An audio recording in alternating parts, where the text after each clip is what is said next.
اس کے آگے آپ لوگوں کی تعداد دیکھیے اور اس کے پیچھے بھی ایک بہت بڑی تعداد ہے لوگوں کی جو کہ دور دور تک لوگ ہی لوگ نظر آ رہے ہیں. تحریک انصاف کے جھنڈے ہیں ہاتھوں میں اور سر ہی سر ہیں. اتنی بڑی تعداد ہے لوگوں کی. تو جذبہ آج گجرات کے لوگوں نے دکھایا ہے اور جس طریقے سے لوگ آج محبت کا والہانہ جو ایک اظہار کر رہے ہیں عمران خان کے ساتھ, وہ ایک ناقابل یقین صورتحال ہے. جب 3 نومبر کو عمران خان پر قاتلانہ حملہ ہوا تھا اور اس کے بعد اس کو موخر کیا گیا تھا لانگ مارچ کو, اور جب سے یہ لانگ مارچ کل سے اس کا وزیر آباد کے اسی مقام سے آغاز ہوا جہاں پر یہ قاتلانہ حملہ کیا گیا, تو لوگوں کی ہم نے بہت بڑی تعداد دیکھی. اور آج یہ گجرات کا مقام ہے اور گجرات میں بھی ہم یہی دیکھ رہے ہیں کہ بہت بڑی تعداد میں لوگ نکلے ہیں. اور جس طریقے سے لوگ جوش و خروش لوگوں میں پایا جاتا ہے, جس طریقے سے لوگ ایکسائٹڈ ہیں عمران خان کو سننے کے لیے, گو کہ عمران خان خود فزیکلی یہاں موجود نہیں ہے اور وہ ابھی جب ربع صحت ہیں, اور ابھی جب جیسے جیسے ان کی صحت بہتر ہوگی تو اگلے ہفتے وہ پنڈی کی طرف جو ہے جب لانگ مارچ جائے گا تو عمران خان اس کو جوائن کریں گے. لیکن اس باوجود اس کے لوگوں کی تعداد بہت زیادہ ہے. اور وہ لوگ جو یہ کہتے ہیں, جن کو شاید گنتی کرنے میں بڑا مسئلہ ہوتا ہے کہ 200 لوگ ہیں, 300 لوگ ہیں, یا وہ نیوز کی سکرینز پر دیکھیے کہ ہر طرف سر ہی سر ہیں. شاید گننا بھی مشکل ہو کہ یہاں پر کتنے لوگ ہیں, کیونکہ ہر طرف آپ کو رش نظر آئے گا, سر نظر آئیں گے, پارٹی پرچموں کی ایک بہار ہے. اور یہ کنٹینر جہاں پر رکا ہوا ہے, اس کنٹینر کے آگے بھی لوگ ہیں, اس کنٹینر کے پیچھے بھی ایک لوگ ہیں, اور یہ پورا جی ٹی ایس چوک بھرا ہوا ہے. اور یہی مناظر ہم نے کل وزیر آباد کے دیکھے تھے, اور لوگ نعرے لگا رہے ہیں, لوگ پرجوش ہیں, اور لوگ عمران خان کا خطاب سننا چاہتے ہیں.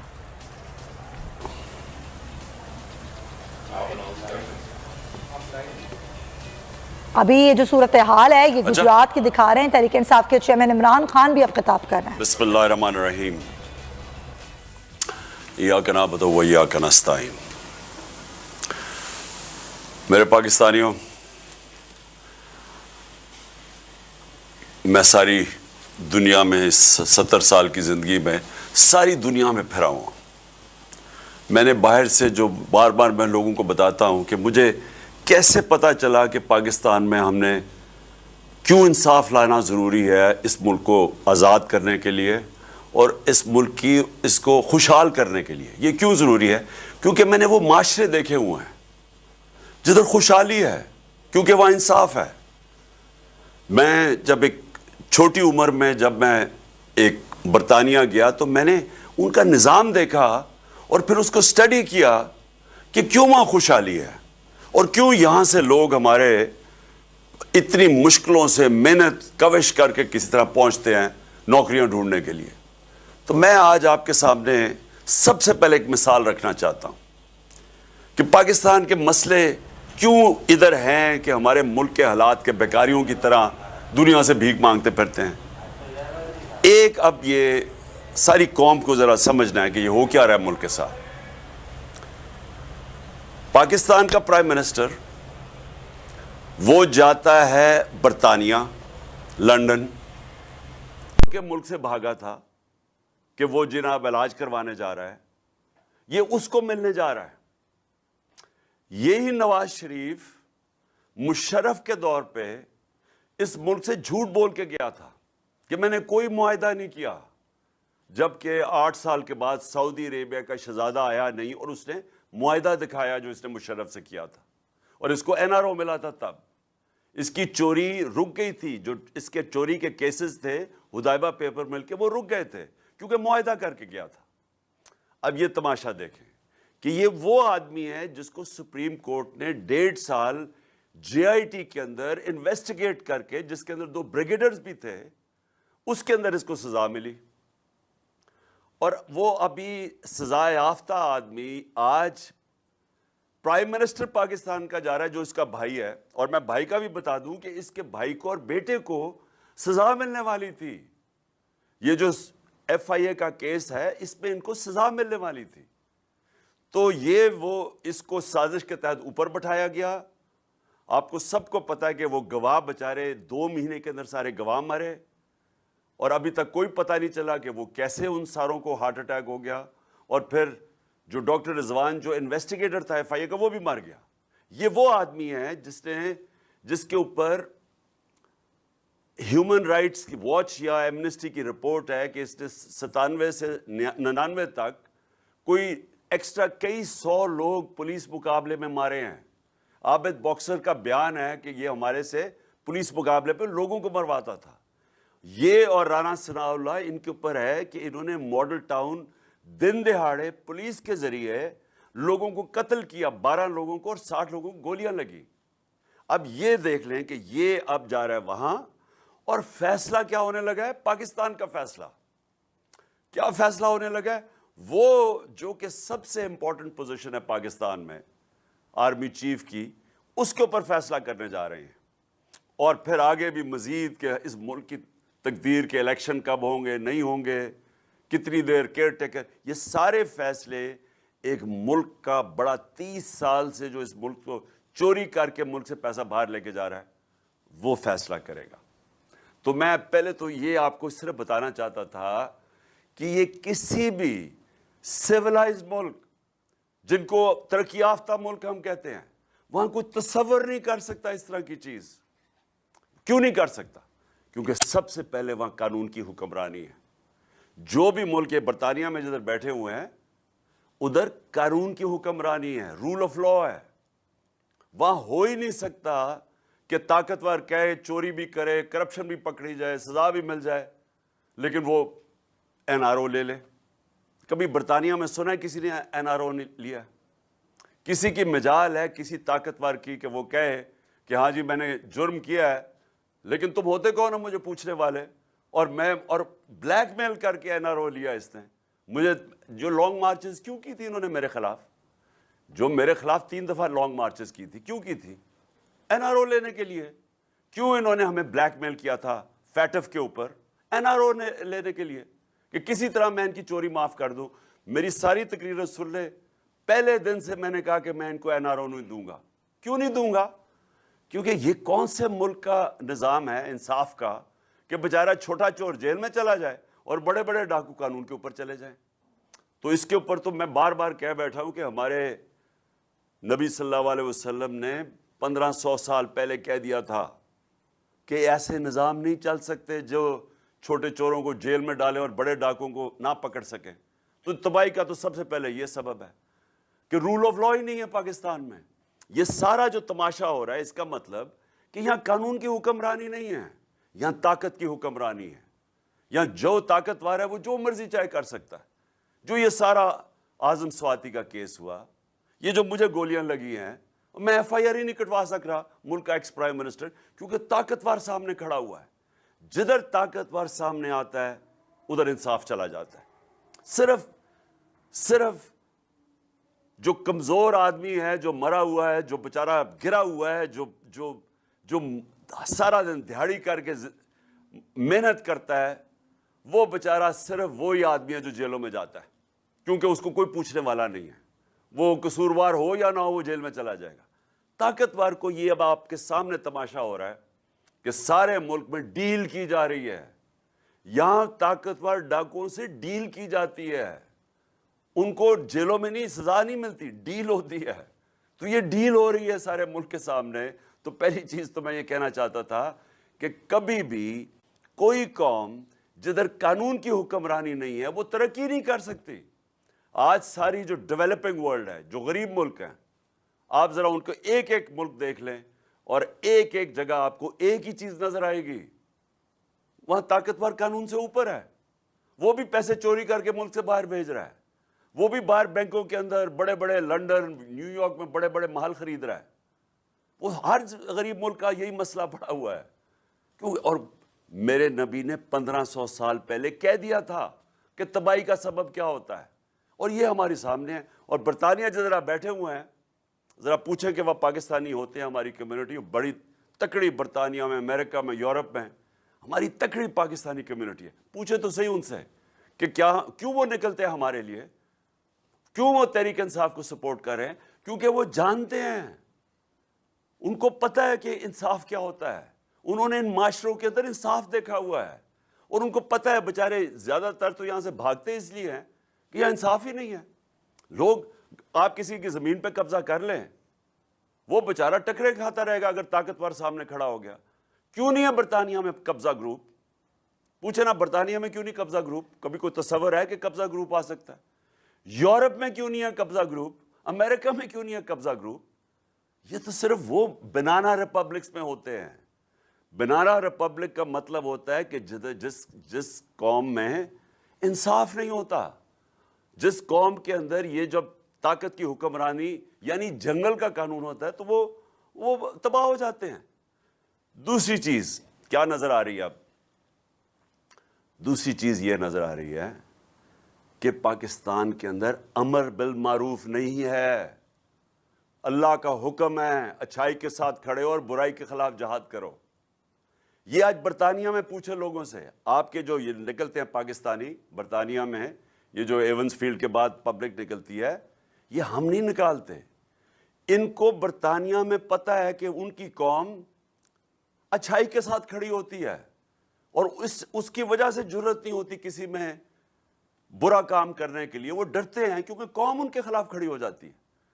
قوم جو ہوتی ہے وہ سب سے زیادہ امر بالمعروف کی وجہ سے ایک قوم کے اندر اخلاقیات کو اوپر لے کے آتی ہے.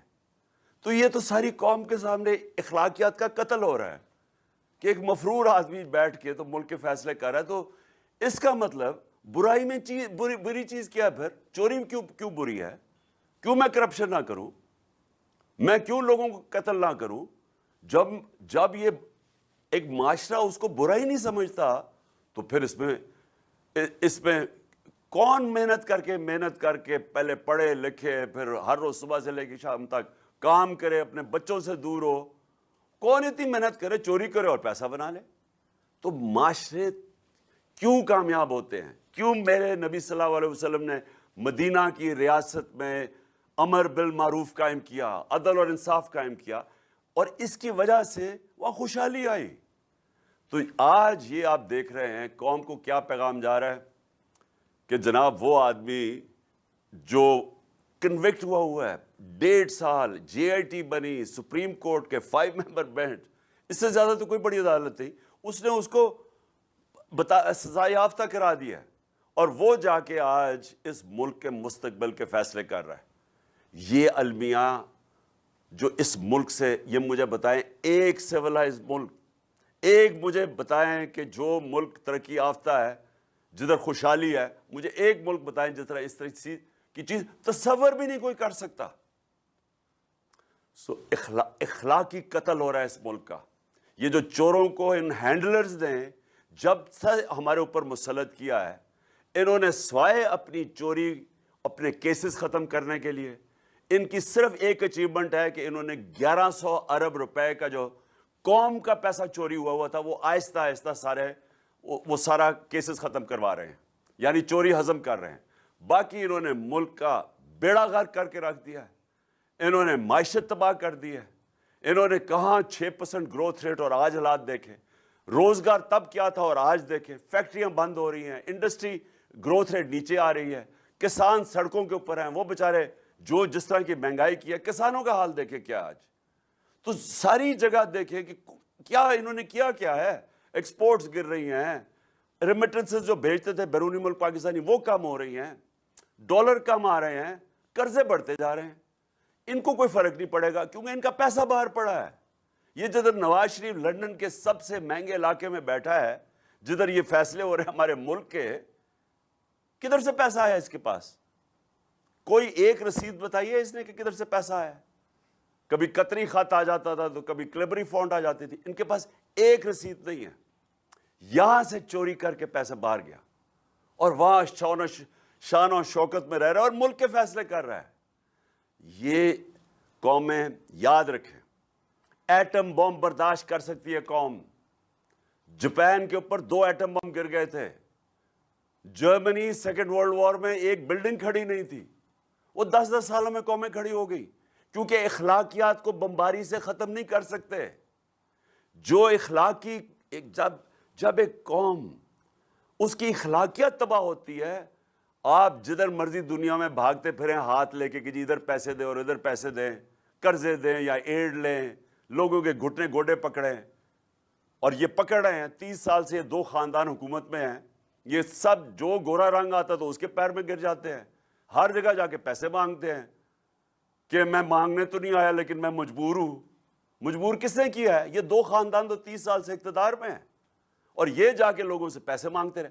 تو کیا اگر اس سے بیکاریوں کی طرح پیسے مانگنے سے ملک کھڑا ہو جاتا تو 30 سال سے تو یہ کر رہے ہیں. وہ ملک کھڑا ہوتا ہے پہلے تو اس کی اخلاقیات جو میرے نبی صلی اللہ علیہ وسلم نے وہ اٹھائی تھی, امر بالمعروف, اس کے اور ساتھ عدل اور انصاف. انصاف لوگوں کو آزاد کرتا ہے, لوگوں کو حقوق دیتا ہے. یہ حرکتیں نہیں ہوتی جو اعظم سواتی سے ہوئی یا میرا قتل ہوا اور میں FIR نہیں رجسٹر کروا سکتا, کیونکہ انصاف کا مطلب ہے سب قانون کے نیچے ایک برابر. وہ ہے ہی نہیں پاکستان میں, اور وہ یہ لوگ کبھی نہیں آنے دیں گے, کیونکہ یہ انہوں نے جو چوری کرنی ہوتی ہے یہ تو کبھی انصاف چاہیں گے نہیں ہو. انہوں نے اخلاقیات قائم کی, امر بالمعروف قائم کیا, اور انہوں نے عدل اور انصاف قائم کیا. اور تیسری چیز جو بھی, کیونکہ میں دنیا میں دیکھا ہوا ہے, جو کامیاب ملک ہے, جو خوشحال ملک ہے, ان کے ادارے مضبوط ہوتے ہیں. ان کے جو ادارے ہیں, مضبوط اداروں کے اوپر مضبوط ملک بنتا ہے. اب یہ جو کر رہے ہیں, یہ جو اب لندن میں ہو رہا ہے تماشا, یہ ادارے مضبوط کرنے کے لیے نہیں ہو رہا. یہ نواز شریف نے آج تک زندگی میں میرٹ کے اوپر ایک کام نہیں, اس کو میرٹ کا مطلب ہی نہیں پتا, یا اس کو رشتہ دار نظر آ جاتے ہیں, یا وہ ہمیشہ وہ لوگ اوپر لے کے آتا ہے جو اس کے فائدے میں ہیں, ملک کے فائدے میں نہیں ہے. پنجاب پولیس 93 کے اندر لاہور ہائی کورٹ رپورٹ مانگتا ہے IG عباس خان سے کہ کیوں پنجاب پولیس کے اتنے برے حال ہیں, کیوں اتنی زیادہ کرپشن ہے. یہ 93 کی بات ہے. IG عباس خان جا کے لاہور ہائی کورٹ میں ایک رپورٹ دیتا ہے. اس رپورٹ کے اندر دو چیزیں میں آپ کو بتا دوں. نمبر 1 وہ یہ کہتا ہے کہ پیسے لے کے پولیس والوں کو بھرتی کیا گیا, یہ نواز شریف نے اور شہباز شریف نے. نمبر 2 چیز وہ کہتا ہے کہ کئی ایسے لوگ بھرتی کیے جو مجرم تھے, مجرموں کو پولیس میں بھرتی کیا گیا. تو مجھے یہ بتائیں کہ کیا پنجاب پولیس اگر ٹھیک کام نہیں کر رہی تو کون ذمہ دار ہے؟ دوسرا, عدلیہ, یہ مضبوط ادارہ ہے. عدلیہ کے اندر جب بھی انہوں نے ججز کے اوپر آج سے 30 سال سے ان کو رشوتیں دینی شروع کی, ججز کو انہوں نے خریدنے کی کوشش کی. یہ وہ لوگ ہیں جنہوں نے سٹنگ سپریم کورٹ کا چیف جسٹس سجاد علی شاہ, انہوں نے ڈنڈے سے سپریم کورٹ کے اوپر حملہ کر کے اس کو بگایا. پھر شہباز شریف بریف کیس لے کے گیا اور کوئٹہ کے اندر جج خریدے اس نے. یہ سجاد علی شاہ کی کتاب میں لکھا ہوا سب کچھ, جو کہ ایک بڑا ایماندار اور ایک دیانتدار چیف جسٹس تھا. اس چیف جسٹس سے جو انہوں نے کیا صرف اس لیے کہ وہ کنٹرول میں نہیں تھا. تو وہ اس سجاد علی شاہ سے اس لیے نہیں انہوں نے یہ کیا کہ وہ ملک کے لیے برا تھا, وہ ان کے کنٹرول میں نہیں تھا. اور انہوں نے وہ جو عدلیہ سے کیا اور کرتے گئے ہیں, یہ ان کی تاریخ ہے. جج کو ٹیلی فون کر کے کہہ رہے ہیں کہ جی بے نظیر کو 3 سال نہیں 5 سال سزا دو, ریکارڈنگ ہے ان کی تاریخ یہ ہے. تو یہ اگر عدلیہ کو بھی نہیں چلنے دیتے, پولیس کا انہوں نے بیڑا غرق کر دیا. الیکشن کمیشن پاکستان کی, یہ جو موجودہ الیکشن کمیشن ہے یہ ان کا گھر کا نوکر ہے. اس الیکشن کمیشن نے ان کے ساتھ مل کے EVM مشینز نہیں آنے دی. اب میں 2 سال سے کوشش کرتا رہا کہ پاکستان میں EVM مشینز آئیں, ٹیکنالوجی آئے الیکشن پروسیس میں.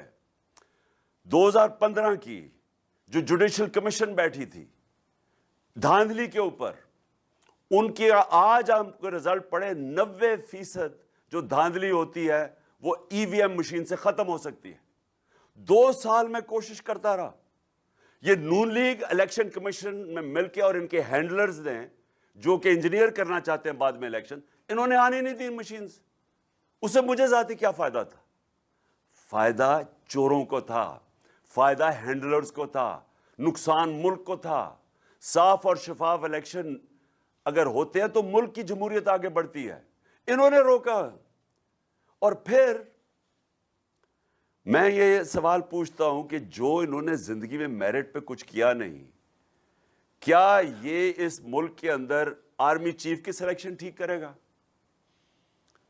مجھے یہ بتائیں کہ شجاع نواز، جنرل آصف نواز کا بیٹا، اس کی کتاب پڑھ لیں.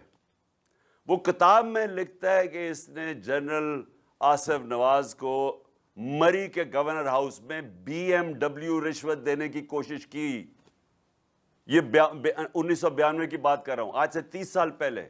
یہ شروع سے ہی لگے ہوئے تھے کہ یا خریدو تو یا ڈراؤ. اگر سجاد علی شاہ خریدا نہیں جا سکتا تو ڈنڈے سے اس کو بجو.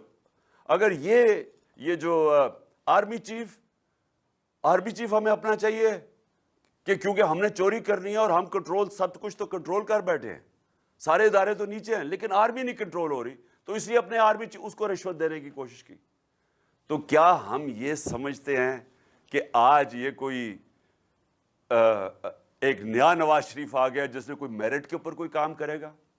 یہ بالکل نہیں کرے گا. میں یہ نہیں کہہ رہا کہ جو بھی آرمی، میں کہتا ہوں جو میرٹ پہ آرمی چیف ہے اس کو بننا چاہیے، لیکن مجھے پتا ہے کہ نواز شریف نہیں بن. نواز شریف وہ چاہے گا جو وہ سمجھے گا کہ اس کی مدد کرے گا، اس کی چوری کیسے بچے گی. یہ وہ لوگ ہیں زرداری اور نواز شریف. پہلے انہوں نے ملک کی تباہی کی چوری کر کے، کرپشن کر کے، اس ملک کو نقصان پہنچایا. جو ملک کا پیسہ ہمارا ہسپتالوں پہ، اسکولوں پہ، سڑکوں پہ وہ خرچ ہونا تھا، وہ پیسہ انہوں نے نکال کے ملک سے باہر لے گئے. ڈالرز لے کے ملک کو باہر جائے. جو شہباز شریف کا ٹی کا کیا کیس ہے؟ ان کی گاڑی جاتی تھی نوٹ بھر کے، ادھر جا کے وہ ہنڈی حوالے سے ان کو ڈالرز خریدتے تھے اور ملک سے باہر بھجوا دیتے تھے. تو یہ ساروں نے مل کے 30 سال سے پیسہ باہر بھجوا رہے ہیں. ان کے پاس تو ابھی یہ تو سامنے آئی ہیں نا مے فیئر کی اپارٹمنٹس، ان کی تو وہاں پراپرٹیز، آف شور اکاؤنٹس. میں کہتا ہوں یہ اتنا ان دونوں کے پاس پیسہ، زرداری اور اس کے پاس، کہ یہ جو ہمارا IMF، ہمیں قرضے کی ضرورت نہ پڑے، ان کا پیسہ واپس آ جائے. تو ان کی پہلے تو وہ نقصان کیا، اب دوسرا نقصان کہ اب اس پیسے کو بچانے کے لیے انہوں نے اس ملک کے اندر اداروں کو کنٹرول کرنا ہوتا ہے. اداروں کا کنٹرول کا مطلب اداروں کو تباہ کرنا ہے. اب شہباز شریف نے کیا کیا؟ FIA کے اندر یہ پکڑا گیا، 16 ارب کی چوری تھی. آتے ساتھ ہی اس نے جو FIA میں کیا ہے کہ پہلے گواہ مار گئے سارے ہارٹ اٹیک سے، پھر وہ ڈاکٹر رضوان مار گیا. اب مجھے بتائیں کہ FIA کس طاقتور کے خلاف کھڑی ہوگی؟ تو یہ نہیں کہ یہ شہباز شریف بچ گیا ہے، یہ باقی بھی سارے بچ جائیں گے.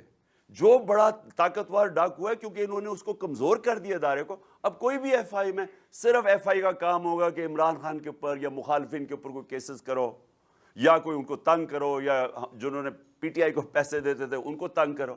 ان کا بس یہ کام رہ جائے گا. اس ملک میں جو وائٹ کالر کرائم ہے، جو طاقتور ہے، اس کو یہ نہیں پکڑ سکتے کیونکہ انہوں نے خود ہی کمزور کر دیا. اسی طرح پولیس کے علاوہ اسی طرح نیب ہے. نیب کے اوپر بھی اپنا آدمی بٹھا دیا. وہ اس لیے نہیں کہ وہ ملک کی بہتری کے لیے، وہ ان کے کیسے کیسز ختم ہو سکتے ہیں. اب جو ان کے کیسز ختم کرے گا، اور جو انہوں نے اسمبلی میں بیٹھ کے نیب کے قانون چینج کیے ہیں، اس کا مطلب کہ آج جو بھی بڑا ڈاکو ہے وہ بچ جائے گا. وائٹ کالر کرائم جو کرنا چاہتا ہے پاکستان میں، کیونکہ زیادہ پیسہ نقصان کیا کر رہا ہے پاکستان کو؟ چوری تو ہر دنیا میں ہوتی ہے، لیکن جب طاقتور چوری کرتا ہے، جب پرائم منسٹر چوری کرتے ہیں، اور وہ بڑی چوری ہوتی ہے، اور وہ پھر ان کو مجبوراً ملک سے باہر پیسہ بھیجنا پڑتا ہے، تو پیسہ باہر بھیج دیا. جب پیسہ باہر بھیجتے ہیں، میں بار بار کہہ رہا ہوں کہ ہم کیوں IMF کے پاس چلے جاتے ہیں؟ ڈالر کم ہو جاتے ہیں. تو یہ ڈالر خرید، بیرون ملک پاکستانی بچارے محنت کر کے ڈالر پاکستان بھیجتے ہیں، اور یہ چور یہاں سے ڈالر باہر بھیج دیتے ہیں. اور یہ سارے ادارے جو ان کو روک سکتے ہیں، ان ساروں کو تباہ کر دیتے ہیں اپنی چوری بچانے کے لیے. اسی لیے یہ پاکستان نہیں، یہ سارے غریب ملکوں کی داستان ہے. ہر غریب ملک میں آج یہی ڈرامہ ہو رہا ہے. ادھر بھی یہ بیٹھے ہوئے شریف اور زرداری جو چوری کر کے پیسہ باہر، ادارے کمزور کرو تاکہ کوئی پکڑ نہ سکے. جب ان کو نہ پکڑ سکے، باقی چوروں کو بھی نہیں پکڑتا، ملک تباہ ہو جاتا ہے، ملک مقروض ہو جاتا ہے. اور پھر جو صحافی ہیں، اب مجھے یہ بتائیں کہ ان کے 6 مہینے کے اندر، اور یہاں صحافی برادری بھی دیکھ رہی ہے، اور مجھے افسوس سے کہنا پڑتا ہے کہ کئی آج بھی صحافی ان کو کوشش کر رہے ہیں کہ ان کو کسی طرح ان کو یہ جو ملک سے انہوں نے 6 مہینے میں کیا ہے، ملک کو تباہی کی طرف کھڑا کر دیا ہے، آج بھی وہ کوشش کر رہے ہیں ان کے لیے صفائیاں پیش کرنے کے لیے. مجھے وہ تو سمجھ آتی ہے، لفافے جو ہیں، لفافے تو ہوں گے جنہوں نے پیسہ لے کے اپنے ضمیر بیچنے، قوم تو خیر ان کو جانتی ہے. میڈیا ہاؤسز ہمیں پتہ ہے کون ان کے ساتھ کھڑے ہو جاتے ہیں کیونکہ وہ بھی پیسہ بنا رہے ہیں، لیکن کوئی باضمیر انسان ان کے ساتھ نہیں کھڑا ہو سکتا. اور جو باضمیر صحافیوں سے ان کے دور میں 6 مہینے میں ہوا ہے، ایاز امیر جیسا آدمی، قوم اس کو جانتی ہے 40 سال سے، 30 سال سے. اس سے جو انہوں نے کیا ہے، یہ جو عمران ریاض ہے، وہ لوگ تو جانتے ہیں اس کو، اس سے جو کیا ہے، جو سمیع ابراہیم جیسے ہی ہے، اس کو نہیں چھوڑا انہوں نے. غلام حسین تقریباً 80 سال کا ہونے لگا، اس کو پکڑ کے جیل میں ڈال دیا. اور پھر جو ارشد شریف سے، صابر شاکر وہ ملک سے باہر گیا ہو، ارشد شریف سے جو انہوں نے کیا، میں تو اس کی ابھی بھی جو اس کی تشدد کی تصویریں آئی ہیں، یعنی میں چھوڑے سارے ہم آج شوق میں ہیں. ہمیں یعنی کون اس سے، ارشد شریف نے کیا جرم کیا ہوگا جو اس سے یہ اس کو سزا ملی ہے. اس کی ایک سزا ہے کہ ان چوروں کو، ان ہینڈلرز کو جتنا وہ بے نقاب کرتا جا رہا تھا، وہ اپنی جان خطرے میں ڈال رہا تھا. اور انہوں نے یہ سارے صحافیوں کو ایک پیغام دیا ہے کہ دیکھیں یہ ارشد شریف سے ہم نے کیا ہے تو یہ تمہارے سے بھی یہ ہوگا. خوف کے اوپر مافیا فنکشن کرتا ہے. جو مافیاز ہیں یہ خوف پھیلا کے، یہ لوگوں کو غلام بنا کے، خوف کے بت کے سامنے جھکا کے یہ لوگوں کے اوپر حکومت کرتے ہیں. اور جو میری حقیقی آزادی کی تحریک ہے وہ یہ خوف توڑنا ہے قوم کا. یہ سوچا انہوں نے یہ تھا کہ جو گولیاں لگ گئی ہیں، میں بچ گیا ہوں تو اب میں ڈر جاؤں گا کہ میں شاید پیچھے ہٹ جاؤں. انہوں نے یہ سوچا تھا اعظم سواتی سے جو انہوں نے کیا، کہ اعظم سواتی کو پہلے انہوں نے جو اس سے تشدد کیا ننگا کر کے، انہوں نے کہا وہ 75 سال کا آدمی ہے، شرم میں چپ کر کے بیٹھ جائے گا گھر میں. وہ نہیں بیٹھا. پھر یعنی کسی دنیا کے ملک میں غلاظت کی یہ انتہا نہیں دیکھی کہ اس کی ویڈیو دے دی، اس کی بیوی کو پہنچا دی، ان میاں بیوی کی ویڈیو. میں نے میں مغربی معاشرہ اندر سے جانتا ہوں، وہاں کوئی تصور نہیں کر سکتا اس چیز کا. اور اعظم سواتی کو انہوں نے کہا کہ اب تو وہ شرم سے چپ کر کے بیٹھ جائے گا. میں سلام کرتا ہوں اعظم سواتی کو کہ وہ کھڑا ہو گیا، اور وہ اس لیے کھڑا ہوا ہے کہ وہ اوروں کو بچانا چاہتا ہے، وہ قوم کو بچانا چاہتا ہے کہ یہ جس طرح کا ظلم ہو رہا ہے، یہ جو چور اور ڈاکو اور یہ قاتل اور ان کے ہینڈلرز، وہ کھڑا ہو گیا سامنے. اور آج قوم اس کے ساتھ کھڑی ہے، اعظم سواتی کے ساتھ. اور یہ اس قوم نے اب کھڑے ہو جانا ہے. اور جو آج کمالیہ میں بھی لوگ اور گجرات میں سب کو آپ کو کہنا چاہتا ہوں کہ دیکھیں، بھیڑ بکریوں کی طرح اگر ہم رہیں گے، اللہ ایسے ہی رکھے گا. وہ قرآن میں کہتا ہے میں کبھی کسی قوم کی حالت نہیں بدلتا جب تک قوم خود اپنی حالت بدلنے کی کوشش نہیں کرتی. یہ ہم نے حالت بدلنی ہے. یہ جو مارچ ہے یہ ساروں کو اس لیے آپ نے شرکت کرنی ہے، یہ میرے لیے نہیں کرنی، یہ آپ نے اپنے مستقبل کے لیے کرنی ہے. یہ آپ نے کرنی ہے اپنے بچوں کے لیے. آپ نے اگر خوددار قوم بن کے رہنا ہے جو ہر پاسپورٹ کو دنیا میں عزت ہو بجائے علیحدہ لائن میں کھڑے کر کے ہمارے سے برا بھلا کہا جائے، اگر آپ نے عزت کروانی ہے، آپ کو اپنے حقوق کے لیے، اپنی آزادی کے لیے آپ کو جدوجہد کرنی پڑے گی. اور میں تو قوم کا مشکور ہوں کہ جس طرح قوم نکلی ہے اور جس طرح ہر قسم کی جو انہوں نے دھمکیوں کے بغیر قوم نکلتی آئی ہے، میں پہلے تو آپ کا شکریہ ادا کرتا ہوں سب کا، لیکن میں پھر سے آپ کو کہنا چاہتا ہوں کہ دیکھیں قوم کے پاس کبھی کبھی موقع آتا ہے کہ وہ اپنی تقدیر بدل سکے. یہ وہ موقع آ گیا ہے. قوم میں شعور آ گیا ہے. سوشل میڈیا، ہمارے نوجوانوں کے اندر شعور آ گیا ہے. وہ شعور تھا تو وہ 2 نوجوان، معظم شہید اور اس کے بعد جو ابتسام ہے، یعنی میں اس لڑکے پہ حیران ہوں کہ اس نے بندوق پکڑی ہوئی ہے اور اس نے پھر بھی جا کے پکڑا اس کو. یہ جاگی ہوئی قوم ہے. کبھی آپ نے یہ ظلم کے سامنے جھکنا نہیں ہے. یہ جو آپ کو خوف پھیلایا جا رہا ہے اس سے ڈرنا نہیں ہے آپ نے. قرآن کی آیت ہے جو لوگ ایمان لے آئے ہیں اللہ ان کے خوف دور کر دیتا ہے. اللہ میں ایمان رکھو. مجھے دیکھو معجزہ ہے کہ میں بچا ہوا ہوں کیونکہ اللہ کے ہاتھ میں زندگی موت ہے. اگلوں نے تو پوری کوشش کر لی تھی مجھے مارنے کی. انہوں نے تو پورا ٹریپ کر دیا تھا. ایک ادھر اور دوسرا آگے, ایک سے بچا تو دوسرے نے مار دینا تھا. انہوں نے تو تیاری پوری تھی. لیکن اللہ جس کو بچاتا ہے کوئی نہیں اس کو لے جا سکتا.